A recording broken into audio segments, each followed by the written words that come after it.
Meu nome é Maximilian Steiger. Os impostos, a gente sabe, são uma parte inevitável da nossa vida. Mas a pergunta é, será que nós realmente compreendemos como funcionam os principais tributos que os estados brasileiros nos cobram? Nesta nossa análise, vamos desvendar exatamente isso, de uma forma bem clara e direta. Olhem, essa é uma verdade fundamental. A organização complexa do Brasil se reflete de forma direta na maneira como o dinheiro público é arrecadado. E, nesse grande sistema, os estados têm um papel, um papel crucial. Vamos entender o porquê. Bom, e por onde a gente começa? Pela base de tudo, pela fonte de todo o poder tributário, a nossa Constituição. É lá no artigo 155 que está a permissão, a outorga, para que os estados e o Distrito Federal possam criar e cobrar os 3 impostos que vamos examinar hoje: o ITCMD, o IPVA e o ICMS. Vamos começar pelo primeiro deles, o ITCMD, que é o Imposto sobre Transmissão Causa-Mortes e Doação. O nome pode parecer complicado, mas a ideia é simples. Ele incide sobre a transferência de patrimônio que acontece sem uma venda, ou seja, nos casos de herança ou de doação. Pensem comigo, todo imposto precisa de um gatilho, um evento específico que cria a obrigação de pagar. No direito, nós chamamos isso de fato gerador. Para o ITCMD, esse gatilho é justamente a passagem de um bem de uma pessoa para outra, seja porque alguém faleceu e deixou uma herança, ou porque alguém, em vida, decidiu fazer uma doação.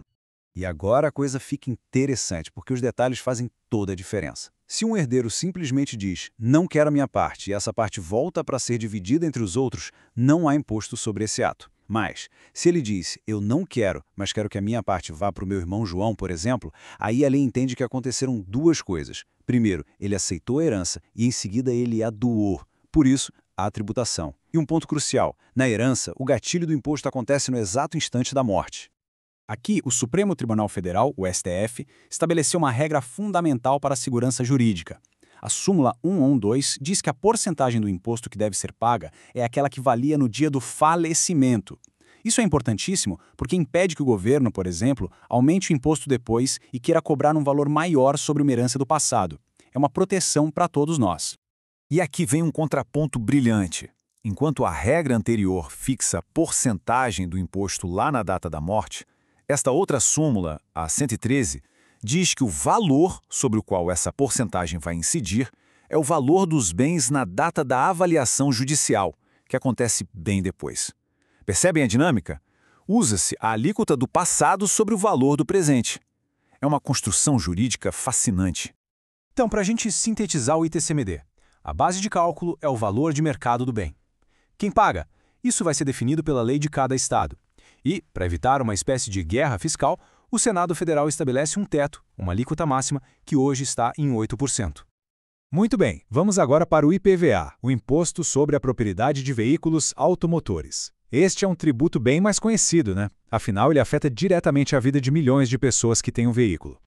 O gatilho aqui é bem simples: ser dono de um veículo automotor terrestre. E é fundamental notar o que não está incluído. O Supremo já deixou bem claro que IPVA não incide sobre barcos e aviões. A tributação se restringe aos veículos que rodam em terra. E quando é que se paga? Bom, isso depende. Para um veículo usado, o fato gerador acontece sempre no primeiro dia do ano, em 1º de janeiro.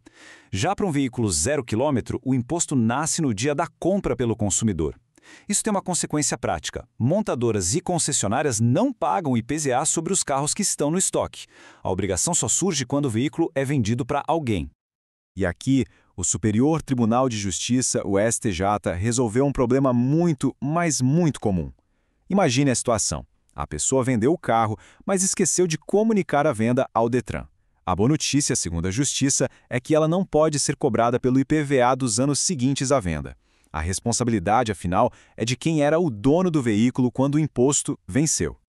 Passemos agora ao mais complexo, ao mais abrangente dos impostos estaduais, o ICMS.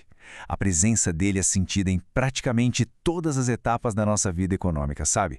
Do pãozinho na padaria até a conta de luz que chega em casa. A complexidade do ICMS já começa nos seus vários gatilhos. Não se trata apenas da venda de produtos. Ele também incide sobre serviços de transporte entre cidades ou estados, sobre as contas de telefone e internet, sobre o fornecimento de energia elétrica e combustíveis, e até mesmo quando alguém importa um bem. Não importa se é uma empresa ou uma pessoa física.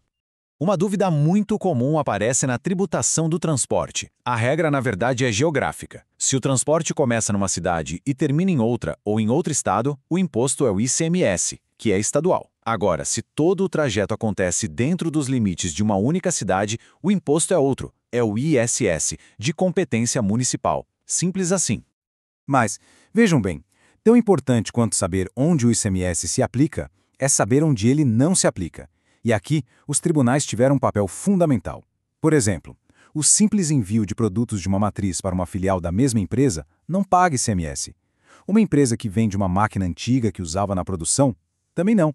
Comprar um software pronto, aquele de prateleira, não incide. E as operações de leasing, antes da opção de compra, fora também. E por fim, quando uma seguradora vende um carro batido recuperado chamado salvado, também não há ICMS. Tudo isso nos leva a uma questão fundamental, que é sobre os limites do poder do Estado. O governo pode simplesmente apreender as mercadorias de uma empresa como forma de forçá-la a pagar um imposto que está atrasado? A resposta do Supremo Tribunal Federal é um sonoro não. O Estado tem, sim, os meios legais para cobrar suas dívidas, como entrar com uma ação na Justiça. O que ele não pode é usar a apreensão de bens como uma forma de coerção, de chantagem. Isso seria o que chamamos de sanção política, uma atitude que fere a liberdade de atividade econômica garantida pela Constituição. Ao final desta nossa análise, emerge uma reflexão sobre a própria natureza do nosso sistema tributário. Essa contínua intervenção do Poder Judiciário para definir o que é e o que não é cada imposto revela uma dinâmica fascinante e, por que não dizer, um tanto preocupante. Fica muito claro que não estamos diante de regras estáticas, gravadas em pedra. Pelo contrário, a tributação estadual é um campo dinâmico, um campo vivo, onde a interpretação dos tribunais, consolidada nessas súmulas, é tão importante quanto a própria lei para definir as obrigações e os direitos de todos nós. Isso nos deixa com uma pergunta final. Toda essa necessidade de os tribunais intervirem o tempo todo para esclarecer regras, para criar detalhes, como vimos em tantas súmulas, isso é um sinal de que o nosso sistema está se tornando mais seguro e mais previsível? Ou seria isso um sintoma de que as nossas leis tributárias são tão complexas, tão cheias de brechas que se tornaram um verdadeiro labirinto legal? Essa é a grande questão no debate tributário brasileiro e a resposta, eu garanto, não é nada simples.